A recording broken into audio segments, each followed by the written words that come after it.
طرح اس کا چہرہ مسخ کر کے کائنات کے سامنے پیش کیا جائے گا۔ میرے بھائیوں، اللہ رب العزت نے ہمیشہ خودداری سکھائی۔ پیارے نبی جناب محمد الرسول اللہ کے ایک صحابی تھے، حضرت حکیم بن حزام، جہاں دینے والوں کو ترغیب دی دینے کی، وہاں مانگنے والے کو بھی کنٹرول کرنے کا حکم دیا۔ حضرت حکیم بن حزام یہ مکہ مکرمہ کے اندر ایک لینڈ لاٹ آدمی تھے، کاروباری تاجر انسان تھے، گھر میں آسودگی تھی، لیکن جب ہجرت کی انہوں نے سب کچھ چھین لیا، خالی ہاتھ ہجرت کر کے مدینہ منورہ پہنچے۔ جب مدینہ منورہ آئے، کئی دن گزر گئے، نہ پاس راس تھی نہ گھر تھا، مہاجر ہو کے آئے تھے، ایک نئی جگہ تھی، بھوک اور پیاس سے تنگ آ کے نبی کریم صلی اللہ علیہ وسلم کی خدمت میں حاضر ہوئے۔ آ کے عرض کی، اللہ کے رسول، گھر میں فاقے ہیں، آپ کچھ عطا کیجئے۔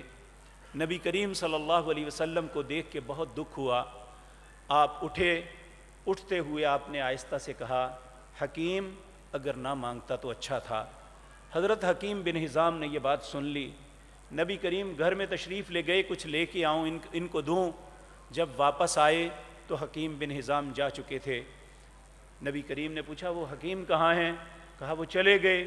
بھائی کیوں چلے گئے؟ کہا جی پتہ نہیں۔ آپ جب اندر تشریف لے گئے، حکیم بن حزام بھی چلے گئے۔ آپ نے بلایا، کہا حکیم تم نے آ کے مانگا تھا، میں لینے گیا، تم چلے کیوں گئے؟ رو پڑے۔ اے اللہ کے پاک پیغمبر صلی اللہ علیہ وسلم، آپ نے یہ جو آہستہ سے کہا تھا نا، حکیم نہ مانگتے تو اچھا تھا، میں نے سن لیا۔ اللہ کی قسم، ان ہاتھوں سے مزدوری کر کے اپنے بچوں کا پیٹ پالوں گا، میں کبھی مانگوں گا نہیں۔ آپ میرے لیے دعا فرمائیں، اللہ میری محنت میں برکت ڈال دے۔ پھر ایک وقت ایسا آیا، مکے سے کئی گنا زیادہ اللہ نے انہیں رزق دیا۔ حضرت ابو بکر کے دور میں جب مال غنیمت بہت اکٹھا ہوا، ہر مسلمان کو اس کے گھر تک اس کا حق پہنچایا گیا۔ حضرت ابو بکر حکیم بن حزام کے گھر لے کے گئے، یہ تمہارا حق ہے، اسے لے لو۔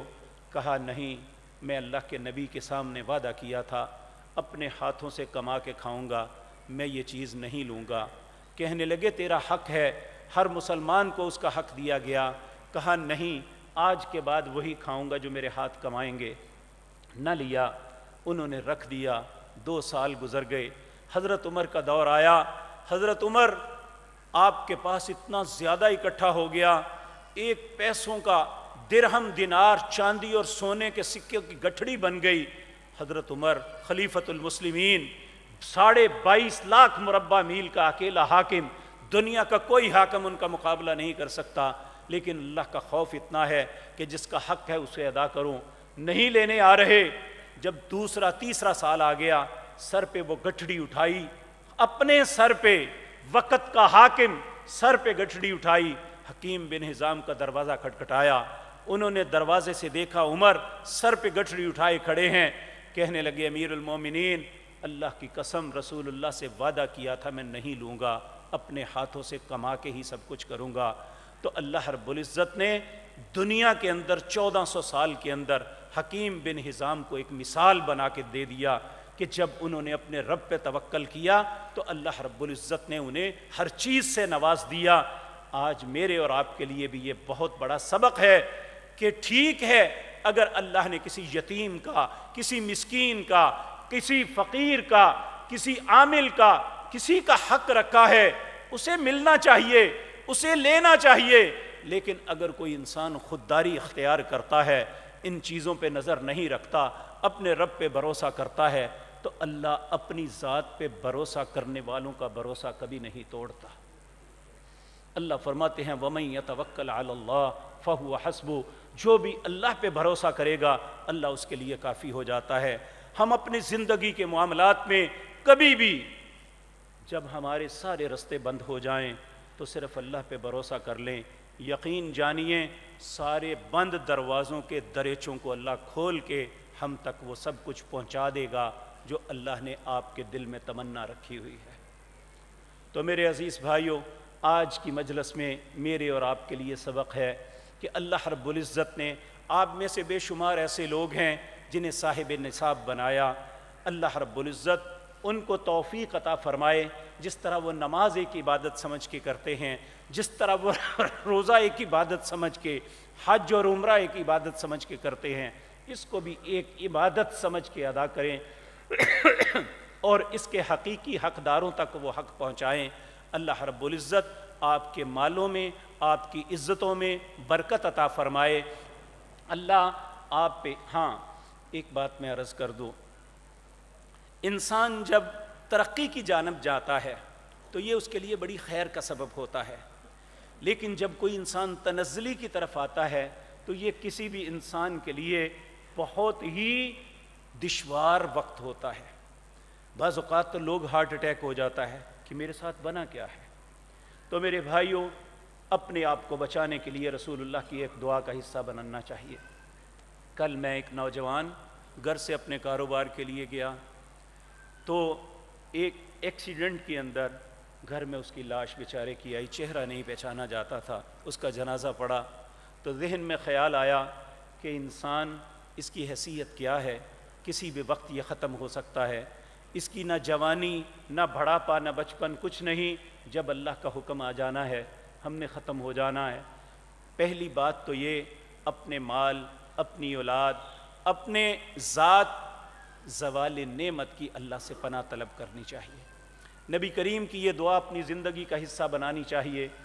اپنے مال کے متعلق بھی پہلی دعا یہ اللہ سے پناہ طلب کرتے 4 چیزوں کے متعلق۔ پہلی چیز، اللہم انی اعوذ بک من زوال نعمتک، اے اللہ اس بات سے تیری پناہ چاہتا ہوں جو نعمتیں تو نے مجھے عطا کی ہیں ان پہ کبھی زوال آئے۔ وتحول عافیتک، جو صحت اور تندرستی دی ہے یہ بیماری میں بدل جائے، اللہ اس بات سے بھی تیری پناہ چاہتا ہوں۔ وفجاءت نقمتک، اچانک کوئی آفت آن پڑے اس بات سے بھی تیری پناہ چاہتا ہوں۔ وجمیع سخطک وغضبک یا ارحم الراحمین، اے اللہ ہر قسم کے تیرے غصے اور ناراضگی سے پناہ چاہتا ہوں۔ ایک دعا صبح شام کے اذکار میں ہے، نبی کریم صلی اللہ علیہ وسلم، یہ انسان، اس کے اہل و عیال، اس کے مال و دولت کے لیے باڈی گارڈ لفظ ہے۔ آپ اللہ سے یہ کہتے، اللہم انی اسألک العفو والعافیۃ فی الدنیا والآخرہ، اے اللہ مجھے دنیا اور آخرت کے جتنے معاملات ہیں اس میں معافی اور عافیت، عافیت کہتے ہیں صحت، تندرستی، بھلائی، اچھائی عطا کرنا۔ اللہم انی اسألک العفو والعافیۃ فی دینی و دنیای و اہلی و مالی، یہ 4 چیزیں۔ اے اللہ میرے دین کے معاملے میں عافیت اور معافی دینا اگر دین کے معاملے میں کوئی غلطی ہو گئی، و دنیای، میرے دنیا کے معاملات میں بھی اللہ مجھے معافی اور عافیت دینا، و اہلی و مالی، میرے اہل و عیال اور میرے مال کے متعلق بھی عافیت اور معافی دینا۔ اللہم استر عوراتی، اے اللہ میری پردہ پوشی فرمانا، و آمن رواتی، مصیبت اور گھبراہٹ کے وقت مجھے امن عطا کرنا۔ اللہم احفظنی من بین یدی، اللہ میری آگے سے حفاظت فرمانا، ومن خلفی، پیچھے سے حفاظت فرمانا، وعن یمینی، دائیں سے حفاظت فرمانا، وعن شمالی، بائیں سے حفاظت فرمانا، ومن فوقی، میری اوپر سے حفاظت فرمانا، وَأَعُوذُ بِعَظْمَتِكَ أَنْ أُغْتَالَ مِنْ تَحْتِي، اے اللہ میں تیری عزت کا واسطہ تمہیں دیتا ہوں کہ مجھے نیچے سے کوئی ہلاک نہ کر دے۔ تو میرے بھائیو، یہ دعائیں ہمیں اپنی زندگی کا حصہ بنانی چاہیے۔ اگر ہم چاہتے ہیں کہ جو نعمتیں، جو صحت اور عافیت، جو عزت اور شرف اللہ نے ہمیں دنیا میں عطا کیا ہے اس پہ زوال نہ آئے، تو پھر اللہ کے حق کو پورا کریں اور اللہ سے ان کے زوال کی پناہ طلب کرتے رہیں۔ اللہ آپ سب کی، ہم سب کی حفاظت فرمائے۔ اللہ ہر مسلمان کے گھروں کو خوشیوں سے بھر دے۔ اللہ ہر مصیبت اور آفت سے محفوظ رکھے۔ اللہ جنہیں مال دیا ہے اس کا حق ادا کرنے کی توفیق عطا فرما۔ اے اللہ جسے نہیں دیا انہیں اپنے فضل سے غنی کر دے۔ اے اللہ جن کا حق ہے ان تک پہنچانے کی ہمیں توفیق بخشنا۔ اقول قولی ھذا